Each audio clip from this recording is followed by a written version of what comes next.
Welcome to Profit First Beyond the Book, a podcast that takes you beyond the book with Profit First. Brought to you by Tim, Duncan, and the rest of the Profit First Professionals UK and Ireland team.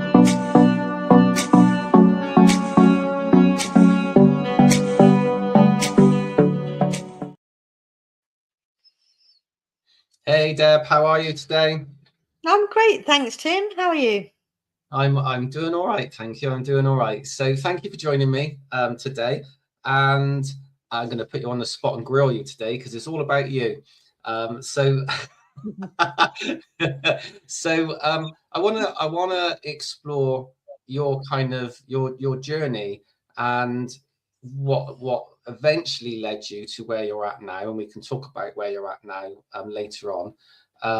So let's go right back in time. What was your first job you ever did? So my first job that I ever did was working for Ryman the Stationers, Right. in Watford. That back in 1987, I think, 6 or 7. So it started off as a Saturday job. Well, it actually started off as work experience from school. They didn't know what to do with me, so they put me in a shop for 2 weeks, I think. They probably thought that was all I was good for. So so I worked for Ryman the Stationers for 2 weeks as work experience for school. Absolutely loved it. Really enjoyed working. I hated school, but really enjoyed working. And then as soon as I turned 16, they called me and offered me a Saturday job. I did the Saturday job for quite a while, and then I was going to college to do a retail management and marketing course. That's the only thing that I found that I really liked. So I thought I might as well, if I've got to go to college, I might as well do something I like. And then my manager at Ryman's found out that that's what I was doing and asked if I would like a job full time. So I said, well, my parents are making me go to college. So he phoned my dad and asked my dad if he could offer me a job. And my dad said, well, if you had somebody come to you in a few years and they had 2 years worth of college or 2 years worth of work experience, who would you employ? He said, the work experience. He said, okay, so you can give her a job. So I did that. I went and worked full time, and they kind of, without putting me on a management track, they kind of like put me on a management track. So it was, I got trained to be a senior sales advisor within pretty much the first 6 months to 8 months. There was already a senior sales advisor at that branch. So when I passed the exam, I couldn't take the position because there was already somebody doing the job. So I moved from Watford to Hampstead and became senior sales there. And then they trained me while I was doing that to become a supervisor. So I became a supervisor, and then they trained me to be assistant manager. I was assistant manager, and then they trained me to be manager. And I was a manager by the time I was 19. So it was like, it was promotion every 6 months pretty much. So so I had my own branch at the age of 19 in Hanover Square, Hanover Street in London, then moved to Charing Cross, then back to Hampstead. And what I did was I actually trained all my team to do the next level up. So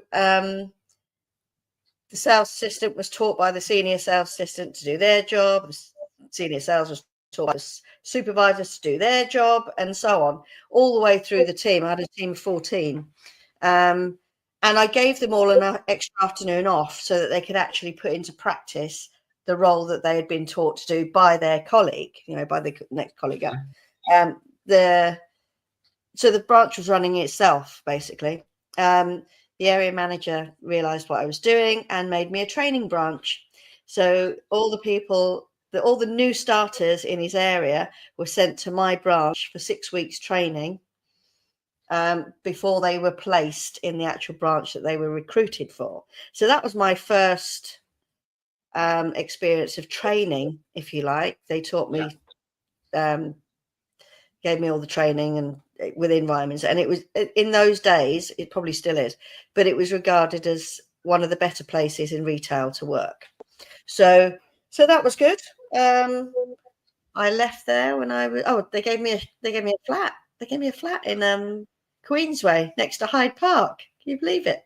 I was 21. Yeah, because I was still living with my parents. My parents moved down to Leigh-on-Sea in Essex, and it was taking me 3 hours to get to work every day in Hampstead and 3 hours to get back. So I asked if I could be relocated into Essex. Area manager didn't want to let me go out of his area, so they gave me a flat in Queensway, which is West 2, Hyde Park, 21. Yeah, didn't realise at the time, but what I'd landed, really, 1 bedroom flat in Bayswater. But yeah, so I did that, and then about 3 years later, I went and lived in Tenerife for 6 to 8 months, just because I was young and we did that kind of thing. Came back, worked a bit again for Ryman's, but then decided I didn't want to do retail anymore. I got fed up of doing weekends and late night shopping. So I moved to business and worked for a vending machine company. And in the vending machine company, they had me doing everything pretty much. I was recruited as reception, admin, office person, but I took all the orders. I did all the service desk. We had 2 engineers, and we had 6 or 8. I can't remember. We're talking mid-90s. 6 or 8 vending machine operators. So I was in charge of all of that, and then the accountant also had me in the office working 2 mornings a week doing credit control, running the statements on Sage. So back in those days, I think it was. I remember going to a conference for Sage, saying it was going to be linked to email and it was going to be in the cloud, and we didn't know what on earth it was talking about because we were still working on a green screen. Green screen and print off with we had to tear the perforations down the side. Do you remember those, Tim? I remember those, yeah. So that's where I learned bookkeeping to a fashion. So I kind of it taught me double entry. It was all in ledgers apart from the invoicing and the statement run on Sage. But yeah, he just had office full of folders. It was all in T accounts in ledgers, because Sage hadn't quite got there, or he didn't trust it. One of the two. So I did that, and then I went into sales and sold vending machines, and then from sales I went to work for a training company in London, and ran a team of business development managers there, and that was a management and a software training company. So I did that. That was really good fun. I really enjoyed that time in London. You showed that. Yeah, so we had 2 training centres in the city. One was in Austin Friars, the other one in Old Jewry. But my office was actually in Tottenham Court Road. Okay. So that was good fun. Enjoyed that. And then I went on maternity leave to have my son. Had my son, and I had my daughter 13 months later. So I wasn't going back into London to do 12-hour days for the training company anymore. So I looked about to see what I could do, maybe around the kids, and thought, actually, let's go back to bookkeeping, because that's something that I can do. My partner at the time, the children's dad, he ran a building company. So I was doing his admin and his accounts, and his tax return, and then he started telling all his colleagues, and they asked me to do theirs, and so I thought I'd better do this properly.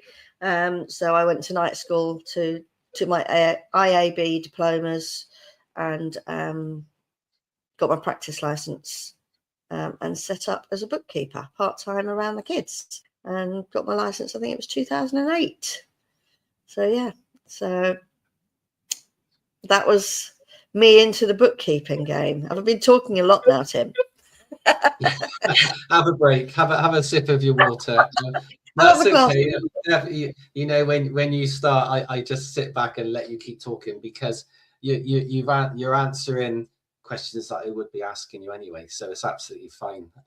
And I'm sure people don't want to hear from me all the time. It's nice to hear from you and hear your story, and what's led you to where you're at now, and all of these jobs that you've done in the past. I mean, being a retail manager of a retail store at 19 is no mean feat. That's an achievement in itself, isn't it?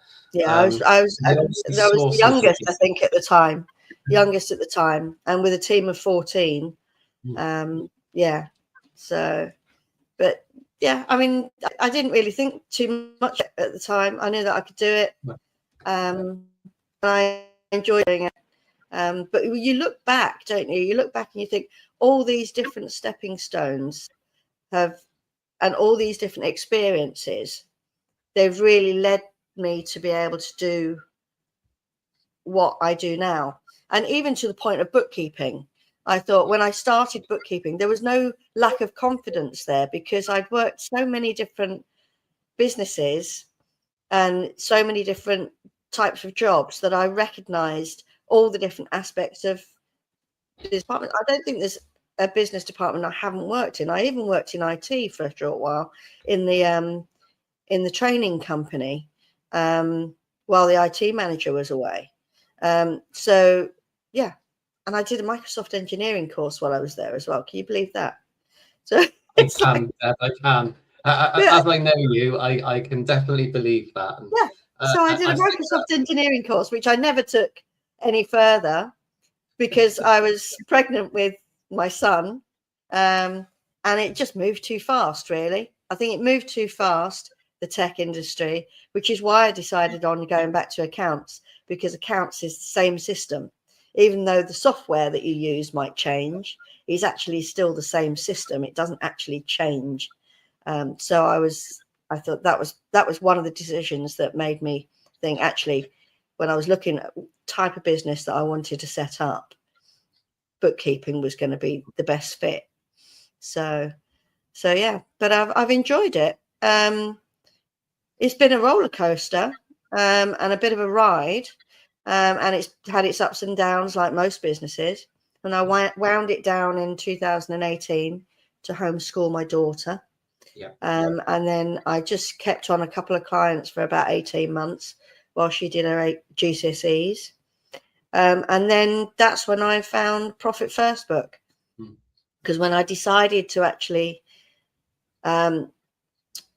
make a go of it, I had a decision to make. Do I go and get a corporate job, or do I really make a go of this bookkeeping?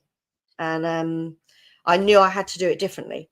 So, because I couldn't cap my earnings, I couldn't be the only person selling, marketing, and delivering. So, and I couldn't be charging an hourly rate, because if you don't work, you don't get paid, do you? So that's when I found Profit First, in amongst all the other entrepreneurial books that I was reading at the time. And that one was like a light bulb moment. So yeah, and that's when I reached out to you, Tim. Well, I recognise that. I recognise that completely. The light bulb moment with Profit First, obviously, but also, you went from 2008 to 2018. I think you said when you read Profit First of all. So that's 10 years of running your bookkeeping business, and it sounds like what you're saying is there was a ceiling that you could get to because you only had so much time, and at that point you realized you couldn't actually perhaps break through that ceiling at that moment in time, and you needed to find a way to do that. And Profit First was one of the things that helped you achieve that. Would that be right saying that? Yeah, without a doubt. I mean, if you're charging hourly rate and you only do 5 hours one day, you know, you've limited yourself to five hours worth of pay, haven't you, for that day? If you can't work one day, then you don't get paid for that day at all, and it's all time lost. So, and there's only so much you can put up your hourly rate regularly. People just compare you to an employee, and they don't realize that the hidden costs that are, you know, absorbed really, because you don't feel as if you can recharge them, or the mindset that I had at the time, I didn't feel as if I could recharge. So I decided to build a team, and I based it on the business model of the training company that I worked for. We had a bank of employees, but we also had a bank of freelancers, which is what we called them, trainers. So that's what I thought I would do. I would use freelancers, outsourcing subcontractors to do the bookkeeping work. And it actually worked really, really well, because the bookkeepers that I had on the team, they were business owners in their own right. So the type of work that I wanted to do with clients, you had to have a level of communication and presence, if you like, that you can have these conversations with business owners. And being business owners themselves, they had that experience and that knowledge. So they were able to take ownership of the client relationships, which was great. And they really understood what it was like to run a business, so the stresses and the strains that the clients were under. So that worked really, really well. I didn't want to just employ somebody that just wanted a few hours extra work. That wasn't really the mindset of the team that I needed, because we were moving from bookkeeping to advisory. So, and it was a hybrid, but there was lots of different things that we did to change clients' perception of us from just bookkeepers, because bookkeepers can get a bit of a bad rap sometimes. It's quite a highly skilled job when you do it properly, and we know when we take on clients' books, a lot of the time, if they're in the early days, they think their wife can do it because their wife might be at home with children, and they're not trained. They don't know the different aspects, the different accounts that they should be putting things through, what they're allowed to put through.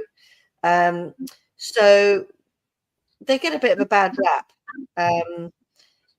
But yeah, so moving from bookkeeping to advisory was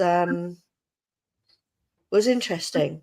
But I had a plan of how to do that, and that was to partner with other people and other companies that offered advisory or were seen to be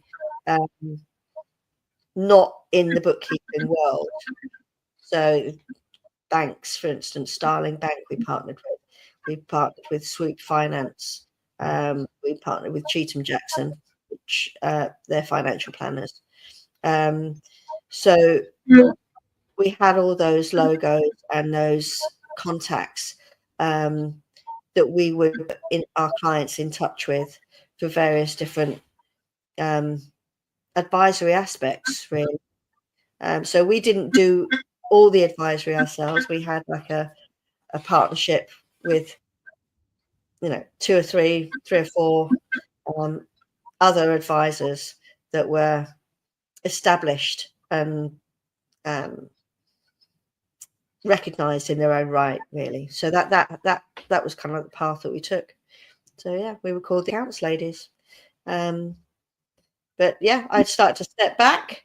I read Mike's other books, Clockwork, and began, because I wasn't actually doing the day-to-day work, I was doing the sales and marketing, started setting up all the systems for the clients to work, for the team to work towards, so that we were uniform and had standards. And yeah, so I stepped away for a month in June 2024 to go away to Canada for a month, see relatives, and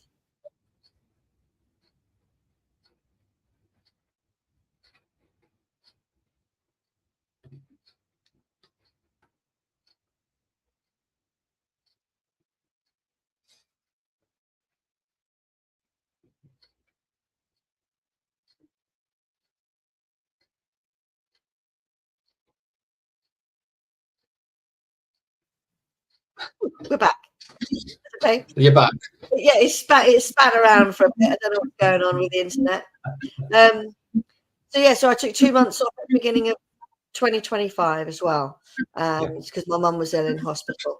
And then kind of like I'd been thinking about it for a little while, but stepping away completely from compliance. And I handed over the accounts to the subcontractors. We came to an agreement, and they took on the clients directly. And yeah, I'm free to do my own thing now, which is a hybrid of bookkeeping, accountancy, and education training. Funny that, isn't it? Yeah. We'll come back to that in a second, Deb, but I just want to highlight a couple of points from what you've said. So you wanted support with your bookkeeping because you knew you couldn't do it all yourselves for your clients. So you brought in some subcontractors who ran their own bookkeeping businesses. Now, some people listen to this that might put the fear of God into them because they might think, oh my word, what if they steal all my, all of my clients and things like that. But you're very much someone who is highly into collaboration over competition. And I think that is the epitome of what you've achieved and how you've achieved things, is that you've taken that principle and brought it to life and made it happen. So how did you feel when you did that? You obviously had no qualms because you trusted the people that you worked with, and obviously I know them as well, and they were great people. But how did it sort of come about, and how did you have those feelings at any point, or were you just confident that you could do this work? So my focus was that if I make the accounts ladies something to aspire to work, a team that people aspire to work with, and we only have the best type of clients, so the ones that aren't snippy with you, they have a respect for you, they have an understanding of the importance of what we do and how it helps them, then those clients are more of a joy to work with. So it became more of a, I would give them autonomy, because when I said before that I worked for a training company and ran a team of business development managers. These business development managers were, they had their own set of clients, and they were left. We all had targets, monetary targets, but they weren't micromanaged at all. I didn't micromanage them. They were self-starters themselves. They were motivated. They had the right caliber, and they went off and they delivered results and outcomes. And that's how I position the roles of subcontractors within the accounts ladies. Yes, ask questions, but that they're your clients. They're your. I'm not going to be a tick box, and checking in with you every 5 minutes. The other thing that I didn't do is we didn't do it on an hourly basis. We did it on an outcome basis. So it was these are the tasks that need to be done: bookkeeping, VAT, PAE, whatever it was. But they were paid a set fee for each client based on the services, not based on the hours. So I didn't to me, it didn't matter if they worked at 4 o'clock in the morning, 4 o'clock in the afternoon, as long as the deadlines were hit and the client happy, then all was good. So I hope that everybody enjoyed. I certainly kept the subcontractors from beginning to end. We didn't have anybody leave. So it was, and I think that comes from just my experience of training people, trusting that they're going to do their job. And we've got targets to hit. So the targets are just the deadlines in the bookkeeping world. So yeah, so, and picking the right people as well. You kind of, yes, you make mistakes sometimes, but you have to recruit based on values. You know, you have to find out what they want out of their role. And I understood also that they weren't always going to be working with the accounts ladies. Once their own businesses got to a certain level, obviously their own clients would come first. But at the moment, if it's the right fit, then they're right for the team. So it wasn't a case of me trying to hold on to them. And I think they were left alone, given the respect as being business owners in their own right themselves. And it worked.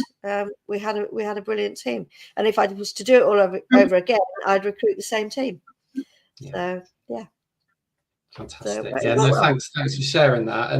And the other aspect I wanted to touch on before we move on as well, because people listening, it's important for them to probably hear these messages from you, because you've been there, done that, and you've moved away from your bookkeeping business now. But you mentioned hourly pricing, and obviously we know there are bookkeepers in particular, accountants as well, but mainly bookkeepers do tend to fall into that trap of working on an hourly basis. And like you said, the client will consider them as an hourly rate, will consider that to be like an employee. But like you say, they're not taking into account the cost of running the business for the bookkeeper. Now you developed, you developed your own pricing style. Now it was based on the value pricing packages sort of aspect that I used when I had my accountancy business, but you kind of took it to another level, and I love what you did with your pricing, by the way. So I know you've shared this on this podcast before in a previous episode, but I think it's really important to share again, because any bookkeepers listening to this, they could really learn from this angle for their pricing to help improve their own business. So can you just elaborate on that for us, please? Sure. So I looked at the standard 3 packages where you funnel everybody into the middle package, and yeah, I mapped that out, and then, but it didn't quite sit right with me, because I didn't want the client to choose, because if they're coming to us and we're the advisors and we're the experts, then we're handing ownership over to them of what services they need. Then we're not really doing them justice, because what they want is, they want the advisory from taking them where they are now to where they want to be. And if you allow them to choose how they're going to get there, it's not going to work, is it? I mean, in my mind, it wasn't working. So I kind of reverted again back to the training company I worked for, and we had courses that were proficient. So if you were a beginner, you joined the proficient, and then you went to expert once you got a certain skill level, and then you'd go to the master level. And they were generally, and it's like basic, intermediate, and expert, isn't it, usually? But we called them proficiency, expert, and master. So I kind of thought, well, I could do it like that. So we could actually, they could start at one level, and actually, once their revenue and their profit grew, they could move to the next level. So the services were based on what they could afford, based on their income, their revenue and profit in the beginning, but really what they actually needed to give them the growth to get to the next level. So not just the bookkeeping, they needed to have profit first. So that was a non-negotiable. And if they're working with us, they were having profit first within these packages. because then we could see where they were going. We could give them a profit plan. Okay. And then each stage that they were at, we would have the first one we started with was solo starter. And that was illuminator package. So it shone a light on where they were now, and gave them some basic understanding and decision-making skills, got them up and running with profit first. And then they went to the accelerator package, which was the growth plan. And that actually had lots of different things like scenario planning or expenses exercise, so we could really optimize their expenses with them. We could focus on owners' pay, so they were actually taking out of their business what they needed to. We could look at KPI dashboards so that they understood, start looking at their data and how to use it. And it's not just the accounts program, it's actually the numbers that they need there. That take the fear of numbers away, and it's just data, but it tells you where you are now, where you want to be, and how you're going to get there by tweaking the numbers and giving yourself targets. Okay, so we would do these kind of things with the clients, and that was on our growth program, or what we called our accelerator program. So, and every increase of their revenue increase, our fees would go up, and that was highlighted in the package. So if they started at, I don't know, 200,000, the price would be a set fee, but when they reached 300,000, our fee would go up. Yeah. So they could see that we had an interest in making sure that they also grew. But because we were profit first professionals, we weren't just concentrating on the top line revenue, but that's the easiest way and most transparent way to set our pricing. And that's what we did. So the whole process was around a transformation, really, of taking them where they are now to where they want to be, rather than choose bronze, silver, or gold. Yeah. So I love that. Like you say, you're taking the decision away from the client and actually telling them where they fit into your business. If it's what they want, this is what you're going to do with them, and you're going to take them up the levels. And they're going to pay more as they go at the levels, but they're going to achieve more. They're going to be more revenue coming in. They're going to be more highly profitable, paying themselves more money anyway. Why wouldn't they pay you more? I think that's the golden rule, isn't it? Why not?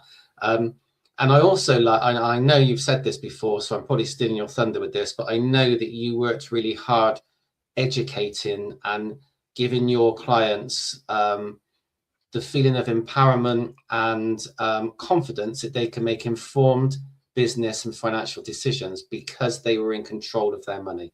Yeah. So that was one of the main outcomes that we wanted to achieve with the clients. And we took them through what we called, I'm trying to think of it now, it was confusion to confidence. But in between that, there was clarity and control. So he went from confusion to clarity, and clarity was the profit first assessment. What's actually happening in your business and where your money's going. And then control was setting out a plan of what we were going to do to optimize your caps to your taps, your target percentages. And then it was to be confident, because now you've got that plan, you can see where everything's going and where you're tweaking, where you're heading. We can map out your desired lifestyle with your business targets, and also incorporate your growth plans. If you need new vans, if you need to take on extra team members, etc., they would go into the plan. But you can see then that they get the confidence to start making their own decisions, because they actually got the clarity. They can see that they've got the money. And one of the examples was one of the clients ended up buying a new van, employing a new team member, buying a cold storage unit, moving premises, all really without asking us at all, because he could see it been planned for, and he could see what was in the pots. And he knew he was confident that he could do it. So he went off and did it. And all he needed really was his bookkeeping sorting out. So because he was in a complete mess, and given the profit first assessment, know that his percentages that he was putting away were right, and start understanding the data and the KPIs that we gave him. You know, that's really all he needed. And he needed to just trust that what he was looking at on the screen was in fact reality of where his cash was sat. Because he was looking at very, very old and very, very confused data before. He just didn't know what he could spend and what he had set aside for tax, etc. So if you can't see, you can't make decisions, can you? So that was one of the main focus, because we didn't want to have our clients on the phone to us constantly asking, can we do this? Can we do that? Surely a business owner needs to be able to learn how to make those kind of decisions themselves. And that's what we taught them. So you've kind of gone from bookkeeping and compliance into advisory, into training, educating, I'm not sure the right phrase to use, but basically that's what you've done with them, so that they can make these decisions without having to pick up the phone, which, let's be honest, we all know. I remember clearly how often the phone used to ring, how many emails used to come into your inbox asking questions that are simple questions for us to answer, but they all take time and explanation to be able to answer them. So if you're able to solve that at the beginning by training them and educating them, taking them through a process and a framework that works, it's taken that away from you, and it's allowed them to feel free with their business and have the confidence to make those decisions, which I think is fantastic. And it's a really high story of success for you and your clients, Deb, with what you did with your business. So you got to the point where you've sold the bookkeeping business now, haven't you? So since you've sold the bookkeeping business, what's been happening? What have you been doing since then? Well, so I've been nabbed by a certain person called Tim Seymour to do Profit First University for the UK. I've been expanding what we've just been talking about. So there's a few things. There are a couple of things I'll talk about, which I didn't know whether I was going to talk about, but I will talk about them. So you said before that I had training and frameworks for the clients. Yeah. So what I'd done was I'd actually started to build a coaching program online that we were following because we quickly got to capacity when we were doing one-to-one. So the coaching program kind of it started off because the clients didn't understand the management reporting. So it started off with me just translating what each of the features were within the management reports into layman terms. And then that all, depending on which area the client needed to focus on, like scenario planning or break-even point or whatever it is that we needed to teach them, I decided to put it onto a platform for the rest of our team. So we had a structure to go through, and that also meant that if one team member couldn't jump on a call with the client, another team member could see exactly where they were at and just follow the process. Okay, so we did that, but we still got to capacity because we still got a certain amount of team members. So I decided actually what might be better is to rebuild it into a direct to client facing training program. So, and then we wouldn't necessarily get capacity because the clients could follow along and then jump on group calls or drop in surgeries, etc., if they were getting stuck. And when I was doing that, I had to change all the jargon, because obviously you can't have accountancy jargon where the way I would talk to bookkeepers. I need to translate it to business owners. So, and then as I was doing that, I realized it was a book. So I put it into a book, which called How to Build a Financially Healthy Business. There's 12 modules, and it basically takes you right from profit first through to exit planning, with everything in between. So that was published in, I want to say, kind of April time, I think. I know I finished writing it this time last year, but it was eventually published in April. And since then, I've been putting it into an interactive online program for business owners. So that's what I've been working on. I've also been working on a business course library. And you mentioned before that we don't want clients constantly phoning us and asking us questions. And how many times do we repeat the same answers to the same questions that we get asked about VAT or how to register a government gateway account? They don't understand how to read financial statements, or they're trying to put expenses through that they shouldn't be putting through. The importance of record keeping and how they need to do that. What happens when they hit the VAT threshold? It could go on and on and on. Well, they want to hire somebody, and what happens with PAYE? So I built a bank of 23 online mini courses for accountants and bookkeepers to give to their clients. So, for instance, if somebody needs to hire somebody, you could send them a link. Just do this mini course, and they're in between 2 and 4 lessons, really, each of the courses. And that was, I've been planning to do for years and years, because after 17 years being a bookkeeper, you imagine how many times I've answered the same questions over and over and over again.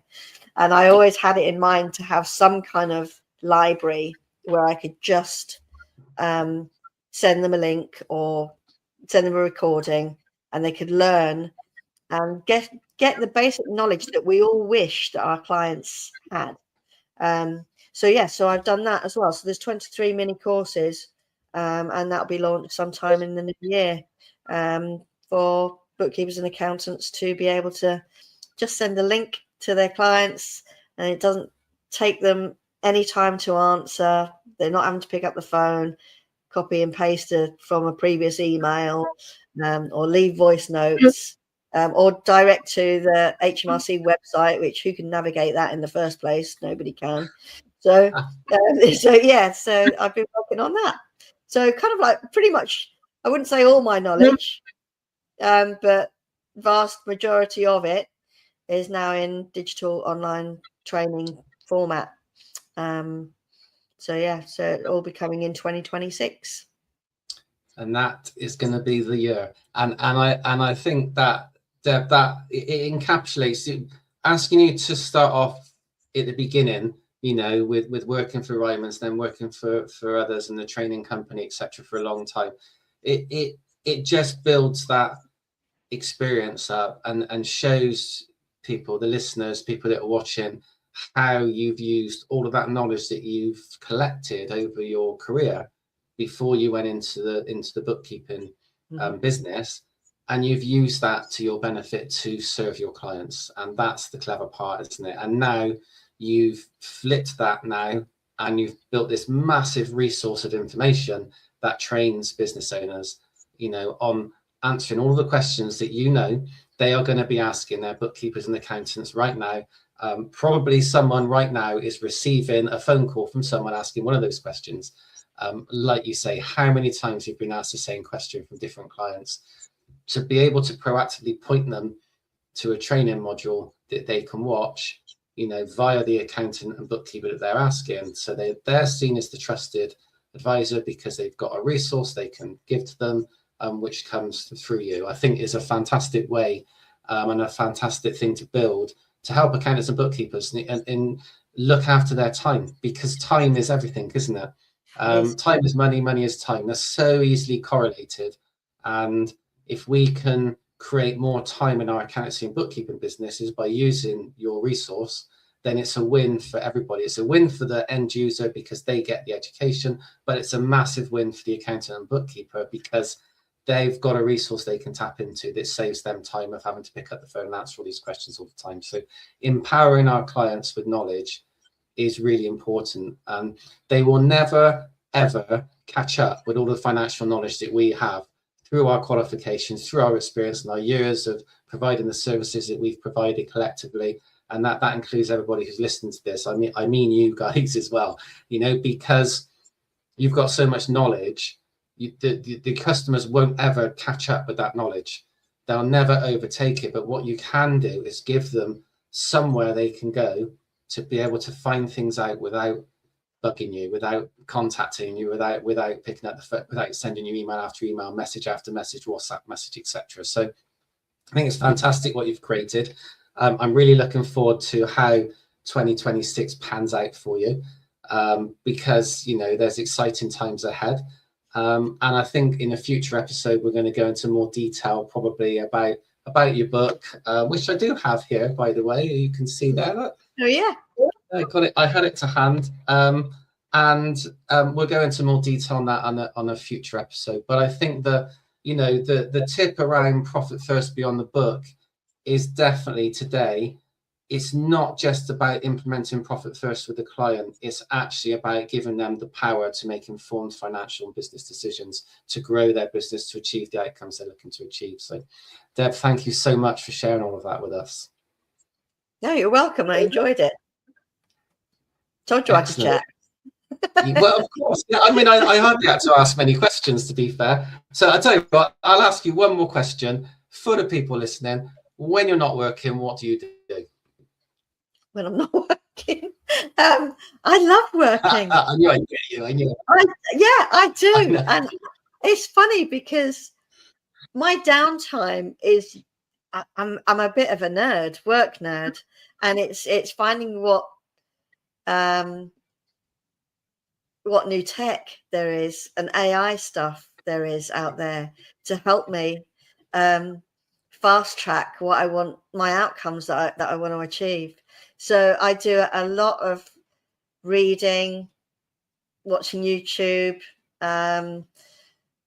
testing software, listening to people like Daniel Priestley and Mike, obviously. But yeah, I can't. That's what I kind of do. I'm a bit of a work nerd. I have started going to the gym so that I get out a bit, and I like walking my dogs.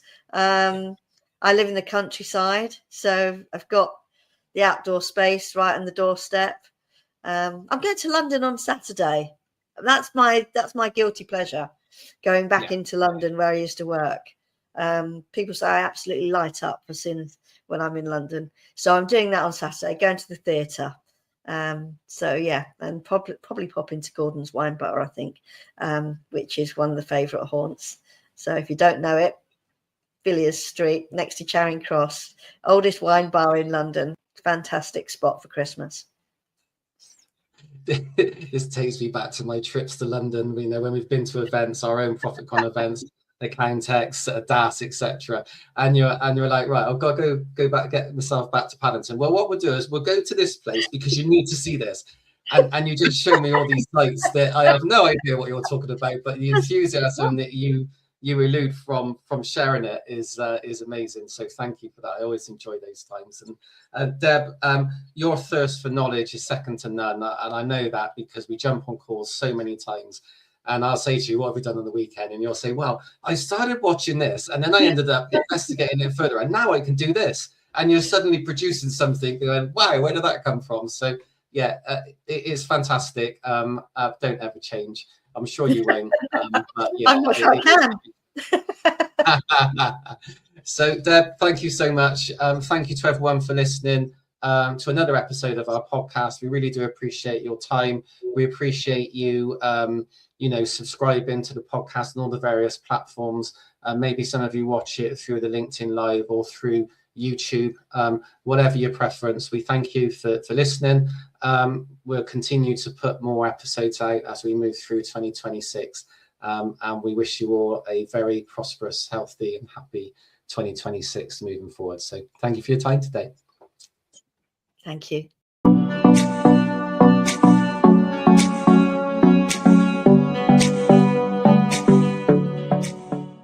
Thank you for joining us on our podcast today. Profit First Beyond the Book was brought to you by the Profit First Professionals UK and Ireland team. If you'd like to find out more about Profit First or becoming a Profit First professional, head to our website, profitfirstuk.co.uk.